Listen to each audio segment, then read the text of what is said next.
Et si je vous disais que le moment où elle commence à ressentir votre manque n'est pas quand vous lui envoyez des fleurs, que vous lui ouvrez votre cœur ou que vous prouvez votre loyauté? Non, c'est quand vous cessez d'avoir besoin d'elle. C'est quand votre présence n'est plus une évidence, mais un souvenir.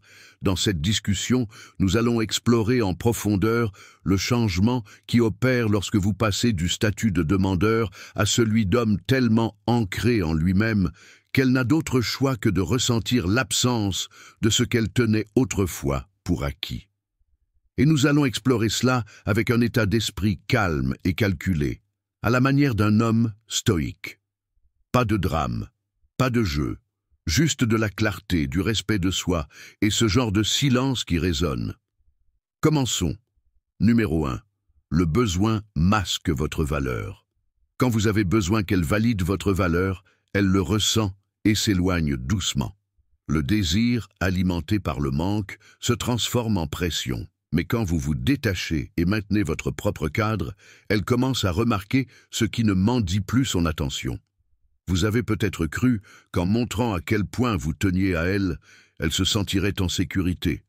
Qu'en la contactant constamment, en la rassurant et en faisant vos preuves, elle finirait par comprendre à quel point vous l'appréciez profondément. Mais c'est le paradoxe.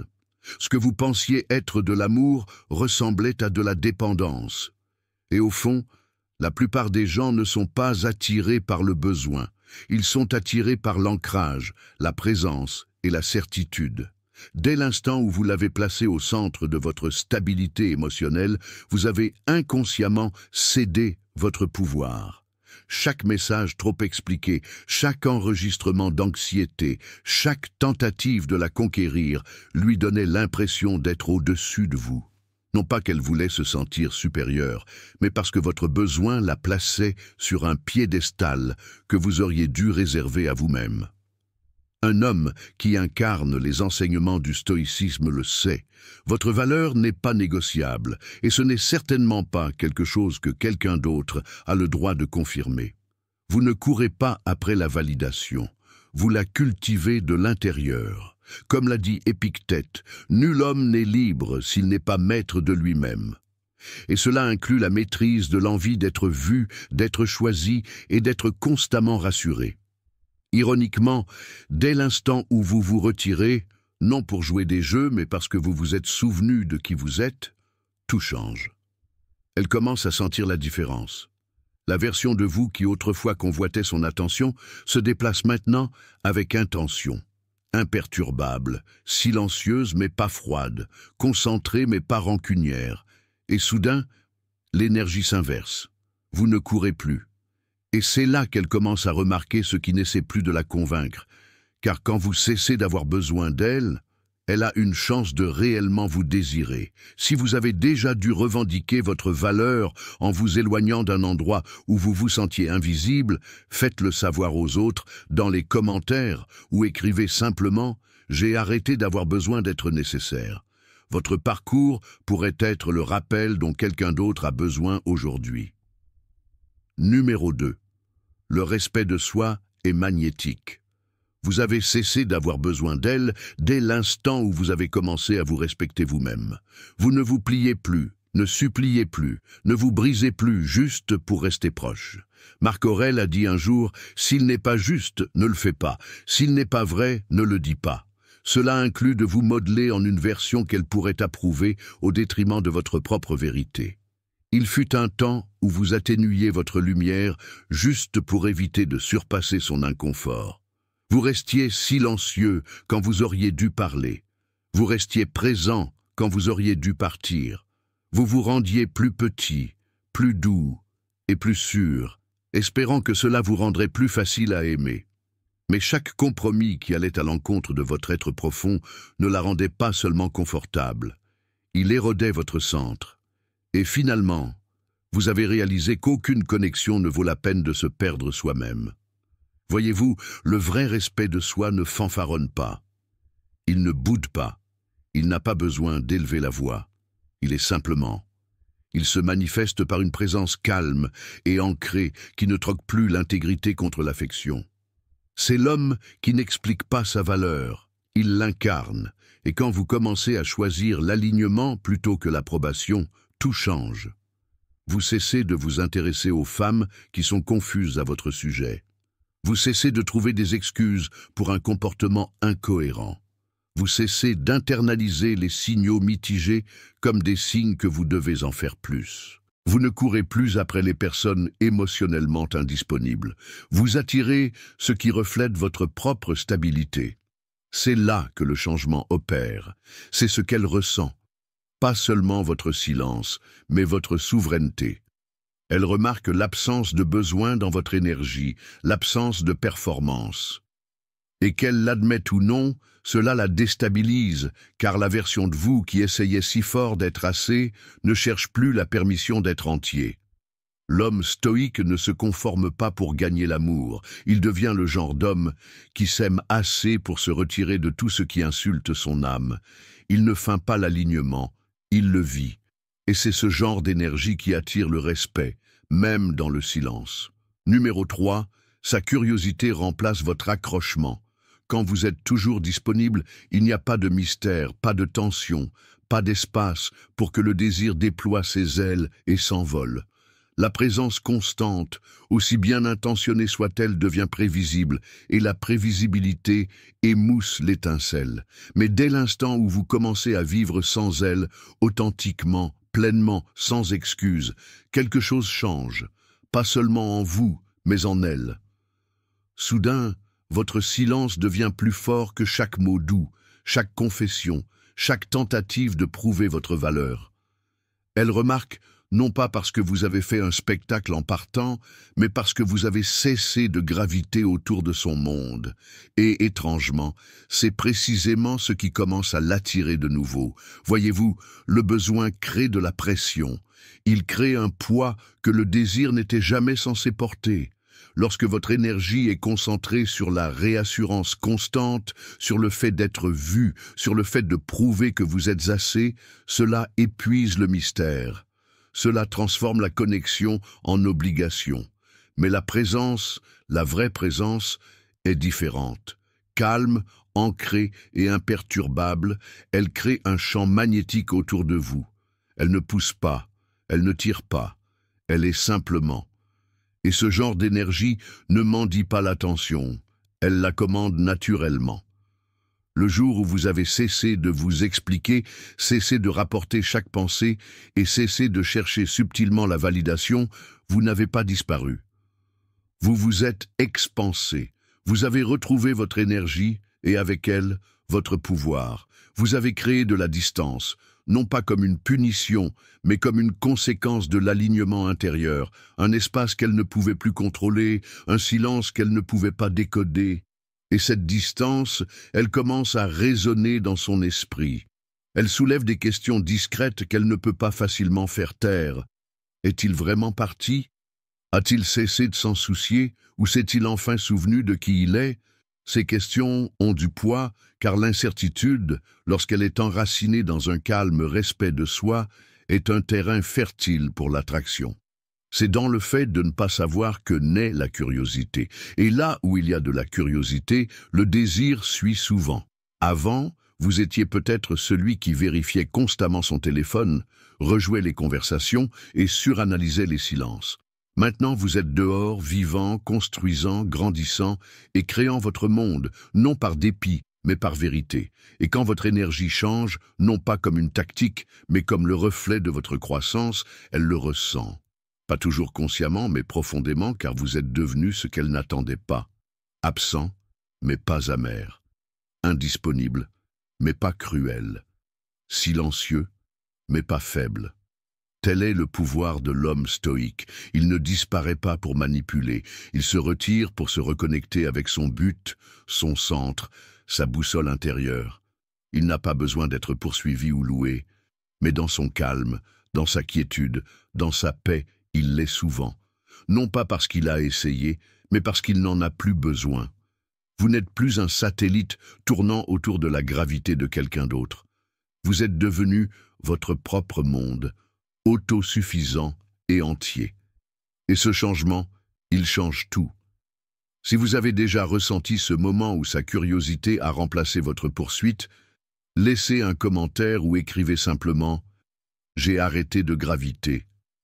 Laissez les autres témoigner de ce à quoi ressemble un moment où l'estime de soi n'est plus négociable, mais incarnée. Numéro 4. L'indépendance émotionnelle est irrésistible. Vous avez cessé de vous appuyer sur elle pour un abri émotionnel. Au lieu de cela, vous avez construit le vôtre. Et ce faisant, vous êtes devenu quelque chose auquel la plupart des gens ne sont pas préparés. Complet. Quand un homme devient émotionnellement souverain, il devient rare. Il n'est pas froid, il n'est pas détaché, il est ancré, et cela change tout.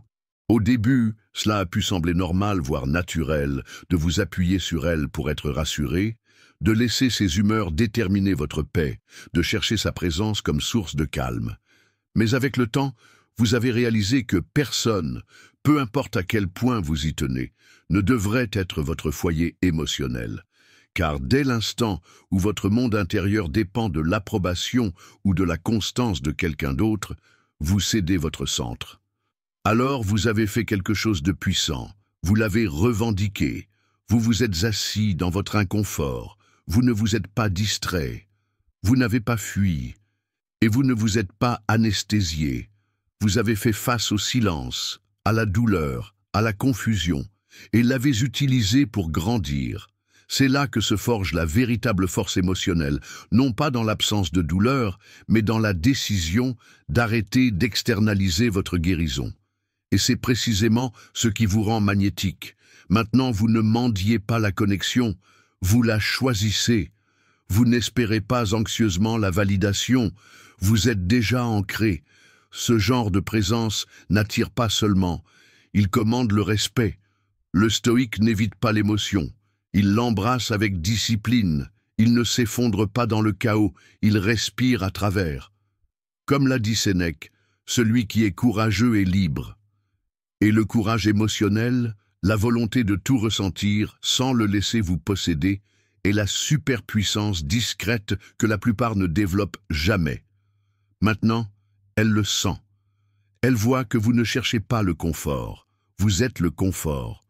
Que vous ne cherchez pas à être sauvé, vous vous êtes déjà sauvé. Et ce genre d'énergie, il ne poursuit pas, il invite. Numéro 5. L'immobilité est plus forte que la poursuite. Vous ne l'avez pas bloquée. Vous n'avez pas explosé. Vous n'avez pas écrit d'adieu dramatique ou rédigé un dernier message rempli de sens. Vous n'avez pas essayé de la culpabiliser pour qu'elle reste. Vous n'avez pas essayé de la reconquérir avec un dernier grand geste.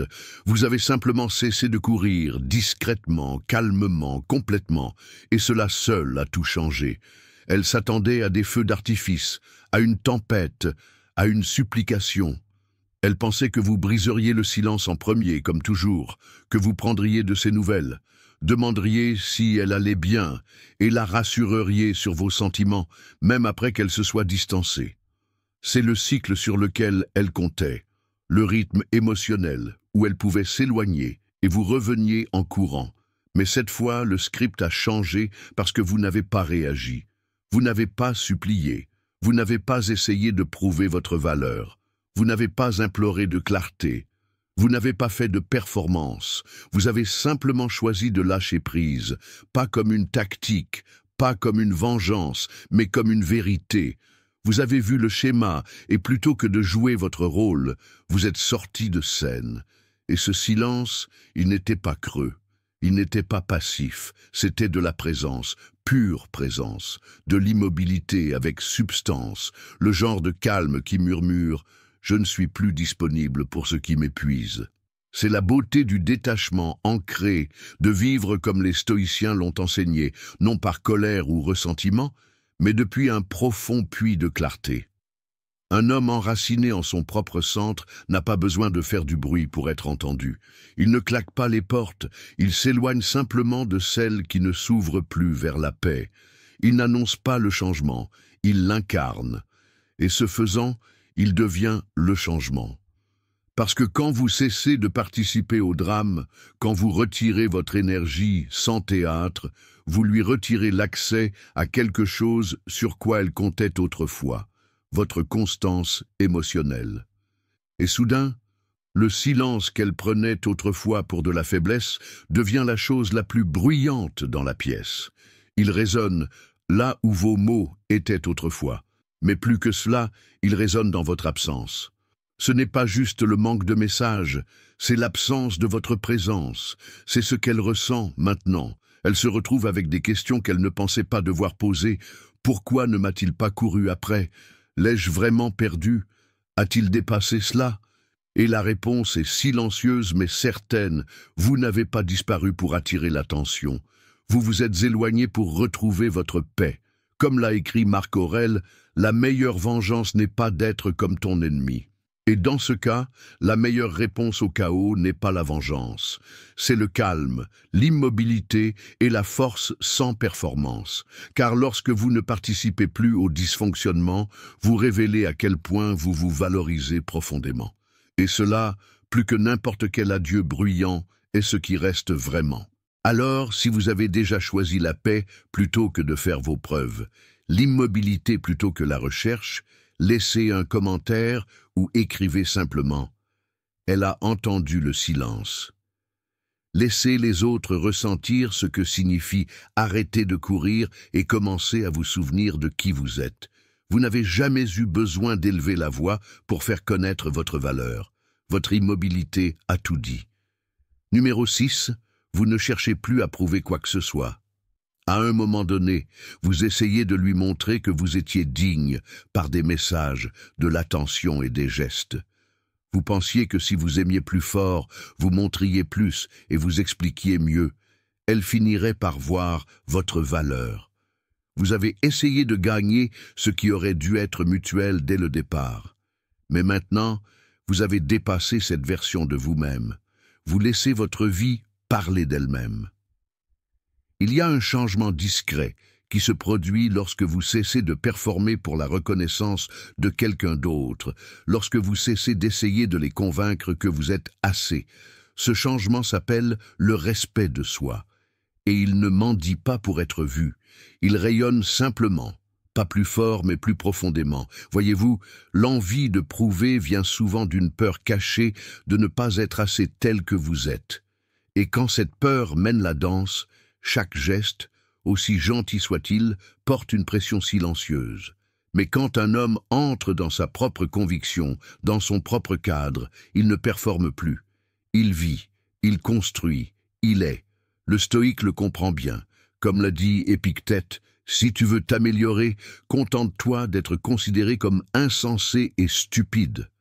Parce qu'un homme ancré n'a pas besoin que tout le monde comprenne son chemin. Il n'a pas besoin de validation pour garder le cap. Il sait que la vraie confiance n'a pas besoin d'audience. Alors maintenant, au lieu d'essayer de prouver votre valeur à elle ou à qui que ce soit, vous l'incarnez simplement par votre discipline, votre paix et votre but. Vous n'envoyez plus ces longs messages expliquant vos sentiments. Vous ne pliez plus vos limites juste pour la garder près. Vous ne courez plus après la clarté de quelqu'un qui vit dans la confusion. Et l'ironie? C'est ce qui vous rend attirant maintenant, pas l'effort pour prouver, mais l'aisance d'être. Vous ne demandez plus « va-t-elle voir ma valeur ?» Vous êtes devenu le genre d'homme qui dit que c'est acceptable si elle ne la voit pas, car votre valeur n'est pas à débattre. Numéro 7, la croissance devient la meilleure vengeance. Elle s'attendait à ce que vous restiez figé dans le temps, coincé dans ce vieux rythme d'attente, d'espoir et de suranalyse. Elle pensait que votre monde se mettrait en pause en son absence, que vous seriez toujours là si jamais elle revenait. Mais au lieu de rester bloqué, vous avez évolué, discrètement, sans relâche, délibérément. Nouvelles habitudes, nouvelle paix, nouvelle vision. Vous avez cessé de vérifier votre téléphone pour son message et avez commencé à vérifier votre calendrier pour votre prochain objectif. Vous avez remplacé le doute par la discipline et la poursuite émotionnelle par la clarté. L'homme qu'elle a laissé derrière, il n'est plus là, et l'homme qui l'a remplacé, il n'attend pas son retour. Il est trop concentré sur le sien.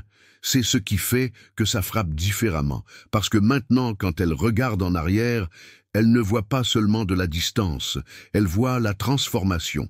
Elle regrette la version de vous qui tolérait autrefois l'incertitude, celle qui aurait pardonné trop vite, se serait contentée trop rapidement ou se serait pliée trop loin. Mais cette version de vous, il a dépassé le besoin de prouver sa valeur à quelqu'un qui n'a pas pu la voir la première fois. Ce n'est pas une vengeance née de la colère, c'est la conséquence naturelle de choisir la croissance plutôt que la stagnation. Comme l'enseignaient les stoïciens, la meilleure façon de réagir à une insulte, un rejet ou une perte n'est pas la vengeance, mais l'élévation. Marc Aurèle a dit « La meilleure vengeance n'est pas d'être comme ton ennemi ». Et vous avez vécu cette vérité. Vous n'êtes pas devenu plus froid, vous êtes devenu plus clair. Votre épanouissement n'a pas été bruyant, il a été discipliné. Il était enraciné dans la guérison, il n'était pas destiné à lui faire regretter, il était destiné à vous rendre fier. Et maintenant qu'elle le voit, maintenant que votre absence porte une énergie différente, une énergie de force, de respect de soi et de réussite discrète, cela pique d'une manière que vos mots n'auraient jamais pu égaler. Parce que rien ne déstabilise plus quelqu'un que de réaliser que la version de vous qu'il tenait pour acquise n'existe plus. Si vous avez déjà ressenti ce changement, ou votre croissance a parlé plus fort que vos mots, laissez un commentaire ou écrivez simplement « J'ai dépassé mon ancien moi ». Laissez votre évolution être le rappel que devenir meilleur est la clôture la plus puissante qui soit. Numéro 8. Votre paix coûte désormais son accès. Vous avez trouvé la paix dans la solitude, et cette paix, elle ne vous a pas été donnée. Elle a été gagnée, lentement, discrètement, à travers de longues nuits de silence, de réflexions inconfortables, d'honnêteté douloureuse et la discipline de vous éloigner de tout ce qui agitait autrefois votre esprit. Vous vous êtes battu pour cette quiétude. Vous avez saigné pour cette clarté, et maintenant que vous l'avez construite brique par brique, ce n'est plus quelque chose que vous offrez avec désinvolture. Tout le monde n'a pas accès au nouveau vous. Surtout pas quelqu'un qui ne revient que lorsque c'est pratique, quand ils s'ennuient, quand leur distraction s'épuise, quand le silence dans leur monde leur rappelle soudain votre présence. Il fut un temps où vous étiez facilement joignable, où votre cœur était une porte ouverte sans garde à l'entrée.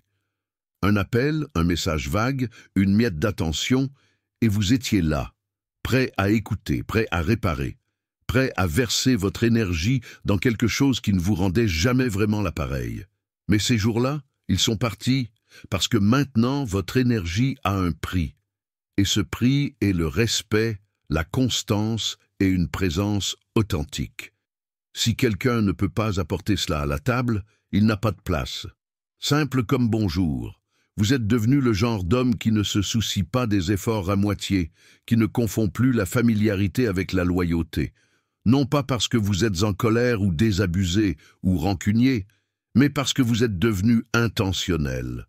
Vos limites ne sont pas des murs, ce sont des filtres. Elles ne repoussent pas l'amour, elles repoussent le chaos. C'est ce que comprend le stoïque moderne. Votre paix est votre bien le plus sacré. Vous la gardez comme un roi garde sa couronne. Et non, tout le monde ne mérite pas une audience dans votre royaume, surtout pas ceux qui vous ont traité autrefois comme un bouche-trou. Sénèque a dit un jour « Celui qui est partout n'est nulle part », et cela s'applique aux relations autant qu'à la vie. Quand vous vous rendez trop disponible, votre valeur s'estompe en arrière-plan. Mais quand vous devenez sélectif, non par arrogance mais par conscience de soi, vous créez une attraction gravitationnelle. Vous devenez un homme de présence, pas de poursuite. Et maintenant, elle le ressent. Ce détachement calme, cette dignité tranquille, l'écho d'un homme qui ne danse plus au rythme des signaux mitigés. Le même homme qui répondait autrefois à chaque indice subtil choisit maintenant le silence plutôt que la confusion. Et ce silence, il n'est pas froid, il n'est pas cruel, il est clair.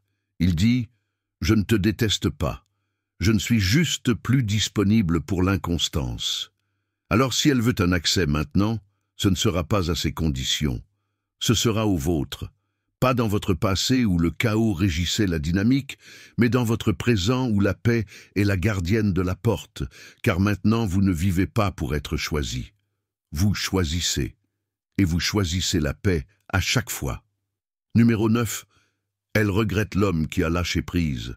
Elle ne regrette pas la version désespérée de vous, celle qui courait après, qui donnait trop, qui restait trop longtemps en espérant qu'elle changerait d'avis.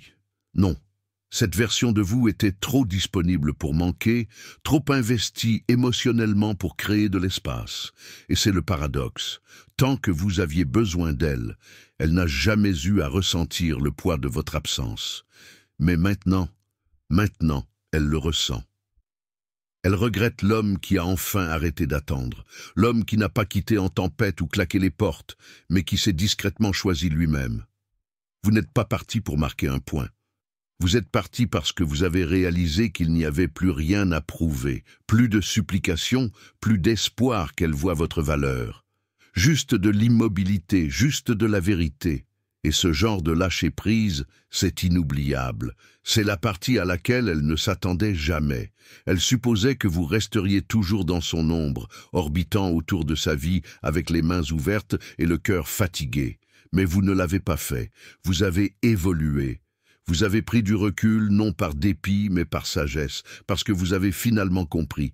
Quelqu'un qui ignore votre valeur ne mérite pas un accès illimité à votre énergie.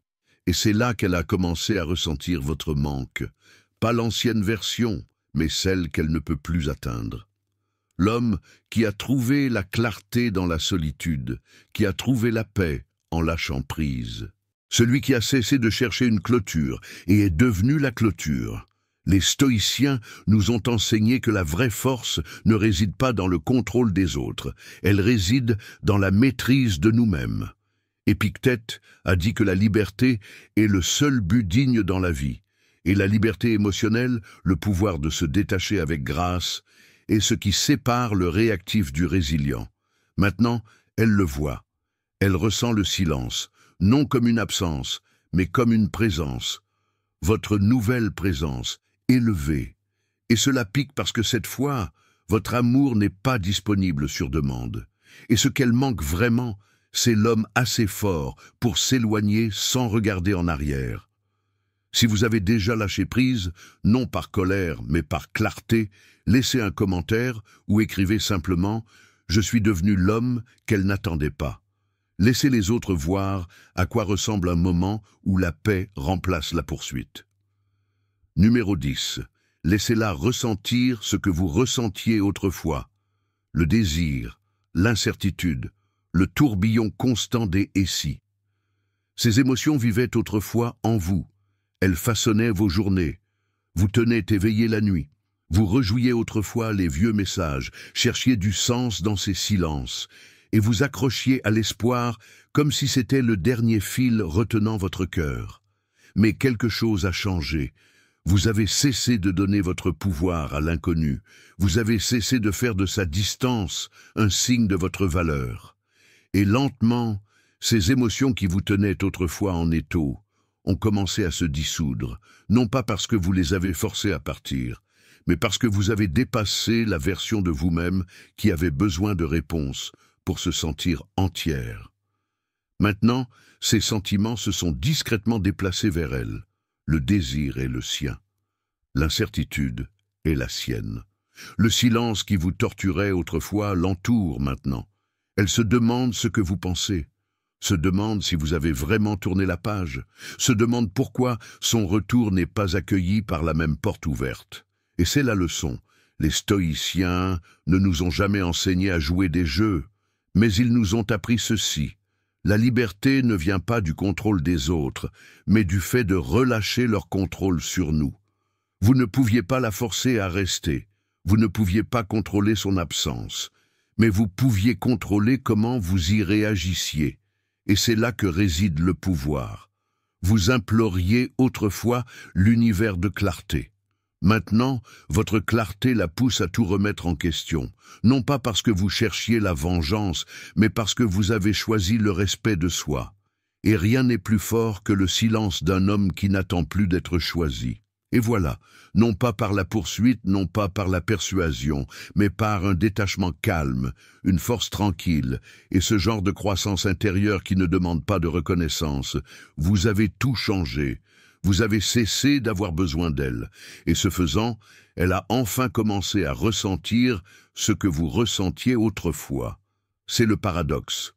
Votre silence est devenu le message le plus fort, et l'homme qu'elle regrette maintenant, ce n'est pas celui qui attendait, c'est celui qui est parti, non pas pour lui faire du mal, mais pour se guérir lui-même. Un homme qui a échangé le chaos émotionnel contre la paix, qui ne cherche plus la permission d'être assez. Alors, quelle est la leçon ici? Vous ne la regagnez pas en vous battant pour son attention. Vous vous regagnez en revendiquant votre énergie. Et parfois, le mouvement le plus puissant n'est pas l'action, c'est l'absence. Celle qui résonne, celle qui enseigne. Comme nous le rappellent les stoïciens, la liberté commence lorsque vous cessez de donner votre paix à des personnes qui ne la valorisent pas. Vous lâchez prise, non pas pour lui donner une leçon, mais parce que vous avez enfin appris la vôtre. Si ce message a résonné en vous, si vous avez déjà trouvé de la force en lâchant prise ou de la clarté dans le silence, partagez votre histoire dans les commentaires ou écrivez simplement l'une de ces phrases. J'ai arrêté d'avoir besoin d'être nécessaire. L'accès se mérite maintenant. Elle a entendu le silence. Je l'ai laissé ressentir le silence. Je suis devenu l'homme qu'elle n'attendait pas. Créons un espace où l'immobilité est une force et la paix est la norme.